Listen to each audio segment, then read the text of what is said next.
호돌이 썰툰.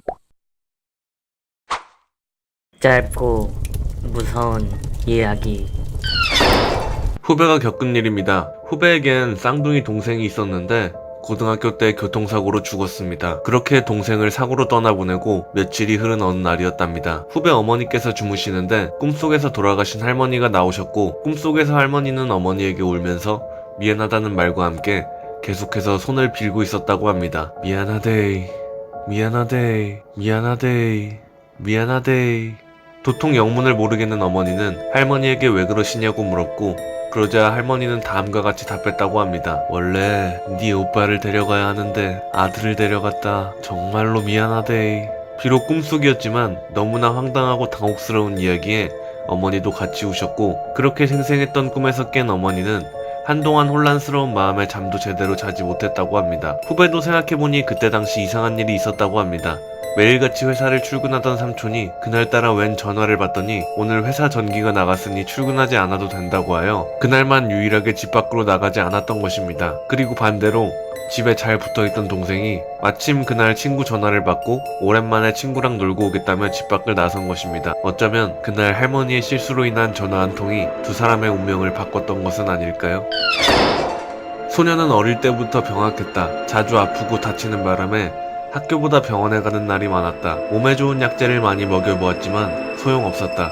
혹시나 해서 뭔가 씌인 게 아닌가 싶어서 소년의 부모님은 무속인에게 가보았다. 무속인은 소년을 보자 창백한 얼굴로 이렇게 말했다. 이 아이에게 아무것도 씌인 것이 없어요. 그러면 좋은 거 아니에요? 근데 왜 그렇게... 그러자 무속인은 비관적인 표정으로 말했다. 물론 그렇긴 한데 이 아이한텐 수호령마저도 없어요. 즉, 보통 사람에게는 수호령이 붙어있는 것이지만 이 아이는 수호령이 없어서 온갖 악재가 따른다는 이야기였다. 소년은 다른 사람들과 다르다는 것에 두려워하고 울게 되었다. 그런 소년을 어머니는 항상 위로해 주었다. 괜찮아, 엄마가 지켜줄게. 그리고 며칠 뒤 소년의 어머니는 저 세상으로 갔다. 아파트 옥상에서 투신 자살한 것이다. 유서도 없었기에 아무도 어머니가 자살한 이유를 몰랐다. 하지만 소년은 짐작할 수 있었다. 자살하기 전날까지 늘 어머니가 했던 말. 괜찮아, 엄마가 지켜줄게. 뒤에서 늘. 짧고 무서운 이야기.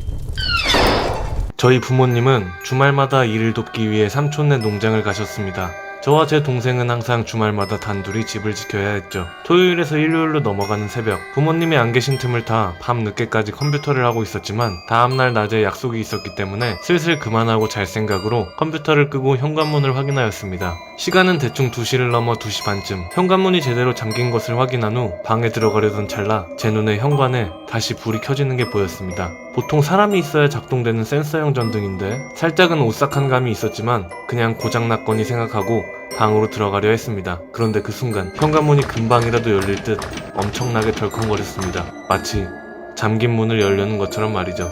엄청나게 무서웠지만 저는 마음을 가다듬고 현관문 쪽을 향해 물었습니다. 누구세요? 제 목소리가 들린 건지 순간적으로 덜컹거리는 소리가 멈췄으나 그것도 잠시 현관문은 다시 빠르게 덜컹거리기 시작했습니다. 저는 강도일까 무서운 마음에 소리쳤습니다. 신고하기 전에 가세요.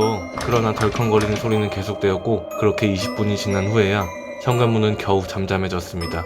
강도가 드디어 포기했구나 하는 생각에 저는 안심하고 방으로 가 침대에 누웠습니다. 그런데 그 순간 어떤 사실이 생각나면서 온몸에 소름이 돋기 시작했죠. 저희 집 건물은 엄청 옛날 건물이라 방음이 잘 안 돼서 복도에 사람만 지나가도 발소리가 엄청 크게 들리는데 이번엔 그 어떠한 발소리도 들리지 않았던 사실이요. 무서움에 잠에 들 수 없었습니다. 그렇게 뜬 눈으로 밤을 지새우고 다음날 아무 일도 없었다는 듯 아침이 밝았고 부모님은 돌아오시자마자 저에게 충격적인 얘기를 들려주셨습니다. 바로 옆집 할아버지가 어제 새벽 집에서 갑자기 돌아가셨다는 연락을 받았다는 것. 혼자 사시긴 했어도 지병도 없으셨고 건강했던 할아버지셨는데 누군가 침입한 흔적이라던가 폭행당한 흔적 하나 없이 갑자기 의문사하셨다고 합니다. 저는 소름이 돋았습니다. 어제 저희 집 현관을 덜컹거리게 한 일과 연관이 있는 것 같아서요. 아직도 그날 밤을 생각하면 잠을 이룰 수 없습니다. 짧고 무서운 이야기. 제가 초등학교 4학년 때쯤이었을 거예요. 그 당시엔 집에 아버지가 계시지 않아 어머니와 5살짜리 남동생 그리고 제가 안방에서 다 같이 잠을 자곤 했습니다. 그날도 여느 때와 같이 안방에서 같이 잠을 자고 있었을 때였습니다. 갑자기 화장실이 급해진 제가 중간에 잠에서 깨어났고 저는 화장실에 가기 위해 이불에서 일어나고 있었죠. 하지만 왠지 모르게 그날따라 무언가 소름 끼치게 무서움이 느껴졌습니다. 당시 화장실이 안방 바로 맞은편에 있었던 터라 저는 바로 앞이니까 눈 꼭 감고 빨리 갔다 오자 라는 생각으로 무서움을 참고 화장실로 향했었죠. 그렇게 화장실 입구에 도착했을 때 저는 제 앞에 무언가 새까만 것이 있음을 느꼈습니다. 더 이상 앞으로 나갈 수가 없었지요. 5살, 6살짜리 아이 정도의 자그마한 체구, 너무 무서우면 소리도 안 난다고 했을까요? 저는 소리 지를 힘도 없이 맥이 풀린 채 그저 그 형체만 쳐다만 보고 있었던 것 같습니다. 너무 무섭고 소름이 끼쳤는데 이게 저는 동생이라고 단정을 지었습니다. 어쩌면 그냥 동생이라고 믿고 싶었던 건지도 모르죠. 저는 겨우 떨어지는 입으로 물었습니다. 너 왜 여기 있어? 그러자 그 검은 형체가 정말 소름 끼치게 웃기 시작했습니다. 소리는 나지 않았지만 하얀 초승달 모양으로 웃는 눈과 입. 저는 무서워 화장실 갈 생각도 하지 못한 채 안방으로 돌아와 엄마를 깨우기 시작했습니다. 엄마, 일어나봐. 동생이 그 순간 엄마 품에 안겨 자고 있는 동생 모습이 보였습니다. 저는 그대로 기절했고 다음날 저의 얘기를 들은 어머니는 당연히 제 얘기를 믿지 않았습니다. 저도 제가 잘못 봤겠지 생각했습니다. 하지만 3년 후 저는 다시 그 귀신을 만났습니다. 부모님도 동생도 모두 시골집에 내려가 혼자 잠이 들었을 때 왠지 모를 싸늘함에 잠에서 깨어났는데 누군가 소파 위에 앉아 저를 응시하고 있는 게 느껴졌습니다. 마찬가지로 5살, 6살쯤 되어 보이는 듯한 자그마한 체구의 검은 형체. 그 형체는 3년 전 그날과 마찬가지로 하얀색 초승달과 같이 저를 보고 웃고 있었습니다. 그 이후로는 잘 기억이 나지 않습니다. 2번이나 마주친 똑같은 귀신. 그때 그 귀신이 저에게 계속 붙어있는 게 아니기만을 바랄 뿐입니다. 짧고 무서운 이야기. 저희 고모부는 췌장암으로 돌아가셨습니다.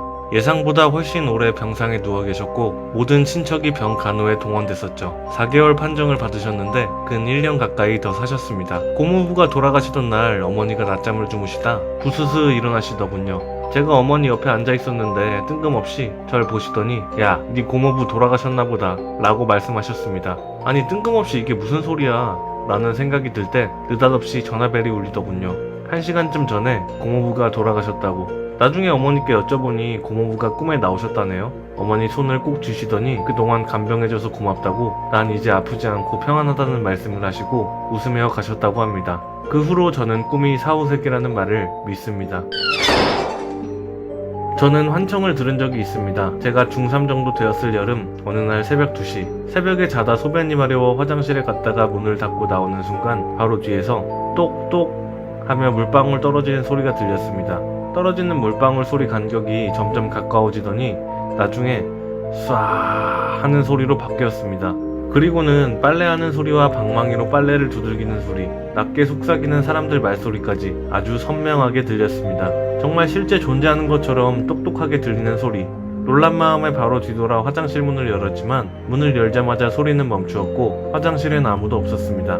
짧은 순간이었지만 소름 돋았던 경험. 아마도 저희 집 화장실에 귀신이 있었던 것은 아니었을까요? 짧고 무서운 이야기.